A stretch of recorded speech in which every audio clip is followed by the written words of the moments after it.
வணக்கம். வாங்க லதா வியூஸ்க்கு. இன்றைக்கி என்ன செய்ய போகிறோன்னா, புளியாந்தூளில் ஒரு குழம்புங்க, கீரை குழம்பு மாதிரி. இதுதான் அந்த நம்ம புளி குழம்புக்கு ஊற்றுறோம் இல்லையா, அந்த புளியிலேருந்து மரத்தில் புளி காய்க்கிற மரத்துலேருந்து எடுக்கிற துளிர். இது வந்து முத்துனது, இது தேவையில்லை. நம்மளுக்கு வந்து இதுதான் தேவை, இந்த மாதிரி துளிராக இருக்கணும். இது எப்படி செய்கிறது குழம்புன்னு வாங்க பார்க்கலாம். இந்த மாதிரி கீரை குழம்பு ரொம்பவே இட்லி, தோசை, சப்பாத்தி, பூரி, அதுக்கப்புறம் சாதம், இதுக்கெல்லாம் ரொம்பவே சூப்பராக இருக்கும். அது எப்படி செய்யுதுன்னு வாங்க பார்க்கலாம். அதுக்கு நான் இன்றைக்கி 1 கப் அளவுக்கு துவரம்பருப்பு, நம்ம நாட்டு துவரம்பருப்பு எடுத்துருக்கேன் நான். அது கூடவே ஒரு 10 பல் பூண்டு உரிச்சிட்டு சேர்த்துக்கலாம். ஒரு பெரிய வெங்காயத்தை நான் தோலை உரிச்சிட்டு கட் பண்ணி சேர்த்துருக்கேன். சின்ன வெங்காயம் சேர்த்திங்கன்னா இன்னும் டேஸ்ட்டாக இருக்கும். இப்போ நம்ம இந்த கீரையை, அந்த புளியாந்தூளெல்லாம் அறுத்துன்னு வந்திருக்கோம் இல்லையா, பறிச்சதெல்லாம் நல்லா அலசிட்டு அது கூட சேர்த்துட்டு, கொஞ்சம் கொத்தமல்லி, 3 பெரிய சைஸ் தக்காளி, இதையும் சேர்த்துட்டு நல்லா ஒரு 10 காஞ்ச மிளகா சேர்க்குறேன். பச்சை மிளகா சேர்க்கறதுனால சேர்க்கலாம். ஒரு சின்ன நெல்லிக்காய் சைஸ் அளவுக்கு புளி, இந்த புளியை சேர்த்துடலாம் இப்போவே.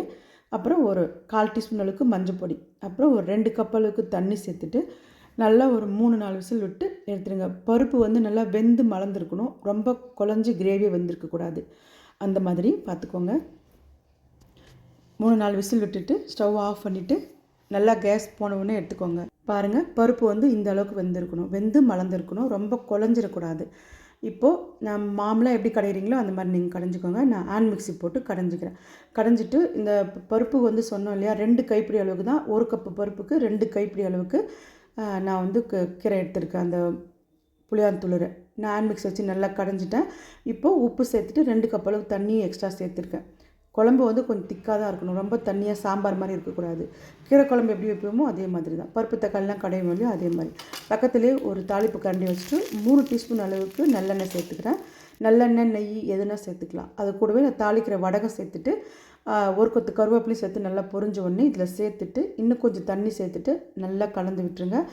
தரத்தலன்னு ஒரே கொதி வரணும். அதுக்கப்புறம் ஸ்டவ் ஆஃப் பண்ணிவிட்டு எல்லா களி, கோதுமை களி, கேவுரு களி, இதுக்கெல்லாம் கூட ரொம்ப டேஸ்ட்டாக இருக்கும் இது.